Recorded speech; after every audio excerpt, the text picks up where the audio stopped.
It's the most wonderful time of the year. What's up, weirdos? Welcome back to my 31 Days of Halloween, and today we're gonna be reviewing a movie that is truly insane. Like, probably the most insane movie I've ever seen in my whole life. If you've seen it, you know what I'm talking about, and that is Mandy. You're a special one, Mandy. I, too, am a special one. Let us be so very special together.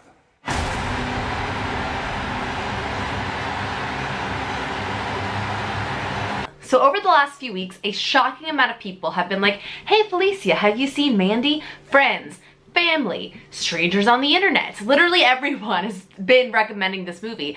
And it's a movie that I have really seen no marketing for before it came out, which I think is kind of interesting. And so finally I checked it out and oh my god. So the basic plot of this movie is that this cult of religious fanatics who really like drugs try to take this girl named Mandy. They end up killing her, and Nicolas Cage, who's her lover, has to go on this insane journey to destroy them all. So I'm gonna go ahead and say this is a movie that you need to see in theaters if you can. It is not only visually stunning, but the sound design and the music is so important for this movie. It's so loud and it wants to be heard on really intense speakers. It is dramatic, it is theatrical, it is overwhelming, and I feel like it's just not going to be the same experience coming out of your laptop. Do you know what I mean? Now, as you can tell from the trailer, this is a very artistic and theatrical feeling film. They've got this like primary color scheme going on that really reminds me of Suspiria. It's got like a lot of red going on.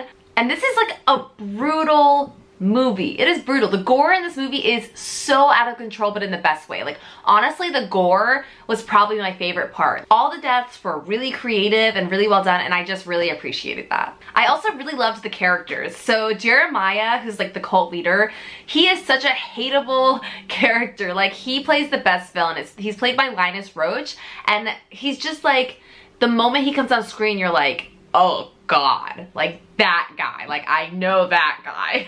And then throughout the movie he just gets worse and worse and worse, and then, well, spoilers later, but basically he just does it really, really well. And then Mandy.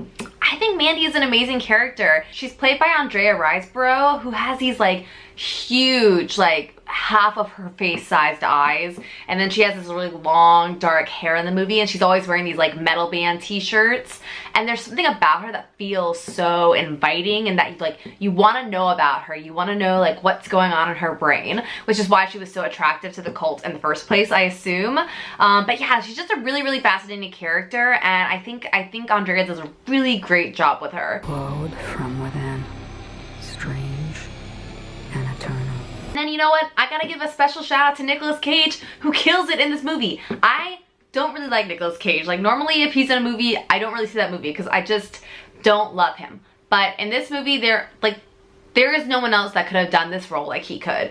It is so over the top in so many ways that works perfectly in this movie. Like, the audience, like sometimes he would come on screen and do something insane and the audience would just laugh because like it's Nicolas Cage, but like something about like the heightened emotional states that Nicolas Cage can get in is just like, there's something amazing about it. I don't know, it's just really, I really thought he did a great job in this movie, and I was like, well, you go Nicolas Cage. Also, like, the demon bikers made no sense really, but I didn't care. Like, this movie created a world in which anything was possible. They could have literally done anything and I would have bought it. It seems like this infinite world where anything was possible, and thus like the most horrific things imaginable were possible. And my last thing about the movie that I thought was amazing was just the way the tension just held you till the end of the movie. Like, this is a tense movie. Like, every shot, every word is so like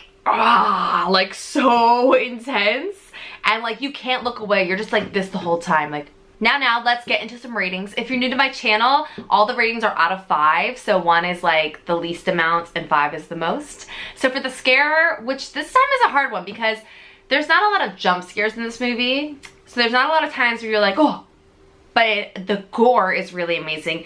And the movie is so uncomfortable. Like they make you sit in these uncomfortable places for really long periods of time, and that in itself is really, really scary. So for the scare, I'm gonna give it a 3.5. Like, I wasn't ever trying to like look away from the screen, but I have a very high gore tolerance, so like if you don't like gore, like that probably would be different for you. I didn't feel so much like fear as much as I just felt so like unsettled. The gore gets a 5. This is a super gory movie, and it's so well done. Like, it's amazing. I'll get to it in the spoilers, but it's amazing. And the cheese, I'm gonna just give it a 2, just cause like some of the Nicolas Cage stuff, like I literally like burst out laughing at, but like the cheese in it is like, feels intentional in a way, and like the things in this movie are so heightened that like some of it has to be funny, or else like you wouldn't be able to digest it. Does that make sense? So the cheese does get it too. And now for my overall rating, which is just like how much did I love this film, I'm giving it a 4. I thought it was pretty spectacular in many, many ways. I think the team on this film really couldn't have done a better job. It all feels so intentional, and the big moments of the movie all feel so well deserved, and I just think that they did a great job. Some of my favorite scenes, like all the death scenes were kind of my favorite scene, but the chainsaw fight, like when he brings out a chainsaw and then the other guy brings out a chainsaw that's like 4 times as long, I was like, that is like brilliant. Like, I loved it. And then probably my favorite death scene is when Nicolas Cage just pops Jeremiah's head like a grape.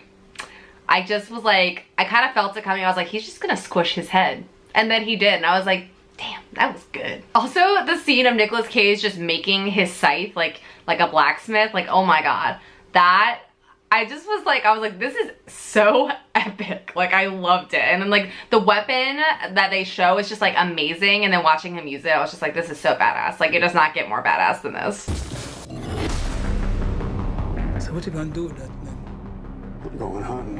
And then another just shot that I just was like amazed by, and just like, so I'm still thinking about all the time, is when they sort of drug Mandy and they have this like shot of Jeremiah giving this speech to Mandy, and you're just staring at his face, and it's like red, you know, and his face keeps turning into Mandy's face, then back to his face and back to Mandy's face, and it is so trippy to watch. Like, you feel like you're on drugs while you're watching it. Like, it's so cool. That's it, guys. I really liked Mandy. I thought it was really awesome. Once again, if you can see it in theaters, I would definitely recommend that. But it's a crazy movie. Like, I feel like you can't not watch it, because it just, it's like an experience. It is a full experience to go see this movie. So that's it, guys, and I'll see you in tomorrow's video. Have a nice scream. Bye.